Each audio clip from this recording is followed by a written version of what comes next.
also in the USA, a New York judge has ruled that Donald Trump repeatedly misrepresented his wealth. Is this another word for lied? Fraud, yeah. Right, OK. By hundreds of millions of dollars to banks and insurers. Well, Donald Trump has said that the ruling is false, and he's lashed out on social media, writing, "I've been unfairly sued by this Trump-hating Democrat Attorney General of New York State." OK, this is a major blow for him. Before the case is brought to trial, it comes to trial next Monday. It could severely hamper his ability to do business in the state. And here's what the judge had to say. We're filing a lawsuit against Donald Trump for violating the law as part of his efforts to generate profits for himself, his family, and his company. Well, the decision concludes that the key claim made by New York's Attorney General in a civil lawsuit against the former president. Yeah, well, so I think that's the claim there. The key claim. Let's go to the political analyst. Eric Ham has been listening to all of this, and he joins us now from Washington, D.C. Eric, lovely to have you on board here. So, how damaging is this for Donald Trump? How restrictive is all of this? Well, if this is true, and if Donald Trump is found liable of fraud, this is going to damage his finances. We know that right now the judgment that the Attorney General of New York is asking for is $250 million.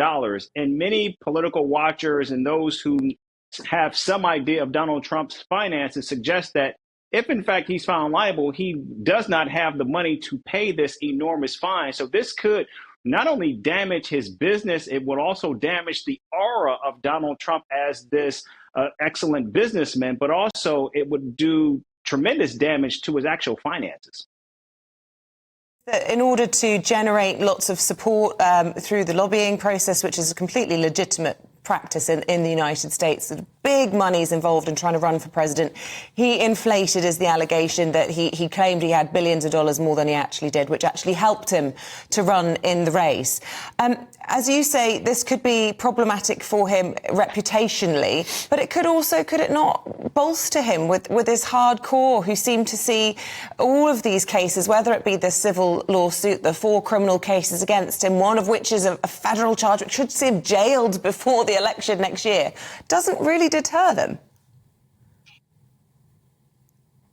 Well, no, it's not going to deter him politically, particularly with his base. But again, if Donald Trump does become the nominee, he certainly has to win over independents and also some of those Republicans who simply don't see Donald Trump as a viable option for the Republican Party. And now Donald Trump is held liable for fraud as well as liable for defamation in a case where a woman has already claimed that he sexually assaulted her. These claims are going to be very difficult for Donald Trump to actually try to get over, particularly when he's got to win over many of those suburban women voters that he's going to need in key battleground states across the country. Eric, there you are, based in Washington, D.C. You are a political analyst, and we talk about Trump, you know, as if he's a machine. He just keeps going and whatever. And I'm just trying to wonder, how many legal cases can a human being take being thrown at them? I mean, if any of us were brought to court over a parking ticket, we'd be stressed out. Goodness me, what do you think, from what you know about the man, will this be putting him off his stride?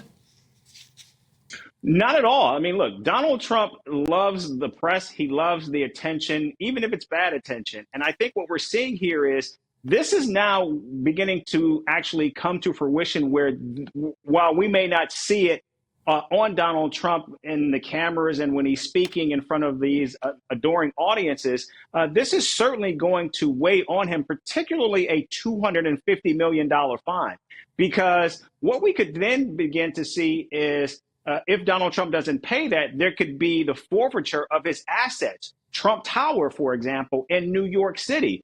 These are just some of the things that are now beginning to tangibly have an impact on Donald Trump, to say nothing of the actual criminal cases that will begin early next year. Goodness me, goodness me. All of that to look forward to, or not.